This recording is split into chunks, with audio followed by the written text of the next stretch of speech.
දැන් ඉතින් හිරිපුද වැස්ස බලන ඔයාලා දන්නවා. ඒ තමයි තෙදස් එක්ක ආත්මේ ආයෙ සෙට් වෙලා කියන එක අම්මට දැනගන්න හම්බ වෙන්නේ ඔලිවියා අම්මගේ මාර්ගයෙන් තමයි.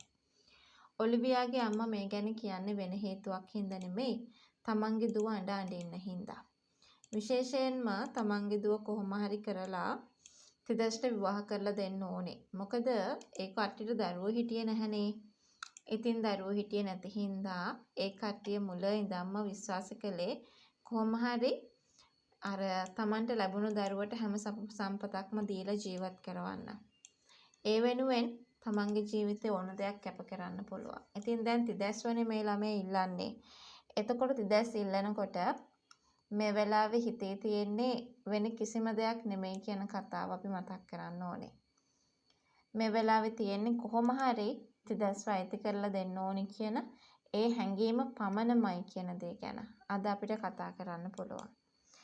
ඉතින් කොහොම හරි මේ දේවල් එක්ක අපි තව දෙයක් කතා කරන්න ඕනේ. ඒ බලාපොරොත්තු ඔක්කොම තියන් ඉන්න අතරතුර කාලෙදී අපි මෙන්න මෙහෙම කතාවක් හොඳින්ම තේරුම් ගන්න අවස්ථාවක් තියාගෙන ඉන්නවා කියන ඒ කතාව ගැන මට ඔයත් එක්ක කතා කරන්න පුළුවන්කමකුත් ලැබිලා තියෙනවා. ඒ විශ්වාසය අපිට මේ වෙලාවේ කතා කරන්නට පුළුවන්කමකුත් ලැබිලා තියෙනවා. අනිවාර්යෙන්ම මෙහෙම කියන්නම්කෝ. ඔය අම්මා දැන් ආවට පස්සේ කෙලින්ම කියනවා. මොකද තිදැස්ගේ අම්මා එන අතරතුර වාරෙදි තමයි. ගොඩාක් වෙලාවට මේ අම්මට ඔලිවියා අඬන එක දකින්න ලැබෙන්නේ. ඒක නම් දැනගත්තට පස්සේ එක විටක්වත් කොයි වෙලාවකවත් ඉවසන්න පුළුවන් කමක් නැහැ කියන කාරණාව ගැන අද වීඩියෝ එක හරහා අපි කතා කරනවා. ඒකත් එක්ක මම තව දෙයක් කියන්න ඕනේ.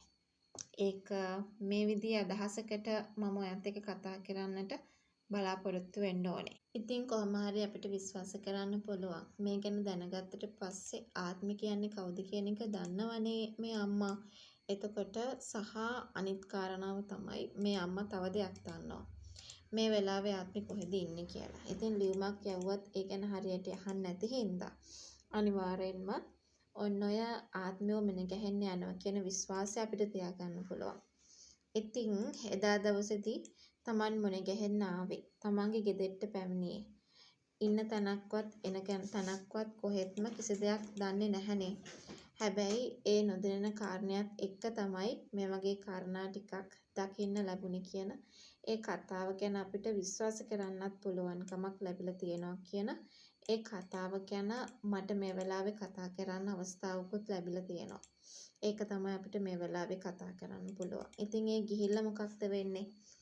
ගිහිල්ලා අනිවාර්යෙන්ම ලොකු තර්ජනයක් දානවා මේ ඔෆිස් එකෙනුත් අයින් වෙන්න කියලා. හැබැයි ඒ වෙනකනුත් තිදැස් මේ ඔෆිස් එකේ වැඩ කරන්න කියන එක ආත්මෙ දන්නේ නැහැ. තිදැසුත් ඒ ගැන ආත්මෙට කියලාවත් නැහැ. ඉතින් අන්න එතකොට මේ තහනම දැම්මට පස්සේ තමයි මේ ගැන තේරුම් යන්නේ. Taman මෙච්චර කල් ඉඳලා තියෙන්නේ.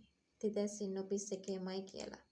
එතකොට ආත්මෙ ගන්න තීරණය වෙනවත්තේ මොකක්ද? මේ අම්මා කියන විදිහට තිදැස්ව මුල් නොගැහි මේ ඔෆිස් එකෙන් ඈත් වෙලා යාවිද? එහෙම නැත්නම් දිගින් දිගටම මේ ඔෆිස් එකට වෙලාම ඉන්න කටයුතු කරගෙන ඉඳීවි කියලාද පාට හිතෙන්නේ. ඉතින් අපි මේ වෙලාවේදී ඒ ගැන තමයි කතා කරන්නට සූදානමක් ඇති කරගත්තේ. ඒ විශ්වාසය තමයි අපිට මේ වෙලාවේදී කතා කරගන්නට පුළුවන්කමකුත් ලැබිලා තියෙන්නේ කියන ඒ කතාව මම ඔයාට අනිවාර්යයෙන්ම මතක් කරලා දෙන්නට ලෑස්ති වෙනවා. හැබැයි මෙන්න මෙහෙම කියන්න ඕනේ. ඒ තමයි ආත්මී මේ වතාවේ තිදැස් රැතැල්ල ගියොත් එහෙම ආයෙ කවදාවත් ආත්මෙට තිදැස්ව හම්බ වෙන්න විදියක් නැහැ. ඉතින් ඒ නිසා ආත්මෙ තේරුම් ගන්න කතාවක් තියෙන්න ඕනේ. ආත්මෙ තේරුම් ගන්න ඕනේ කොහොම හරි තිදැස්ව මට මුණ ගැහෙන්න පුළුවන් කියන එක.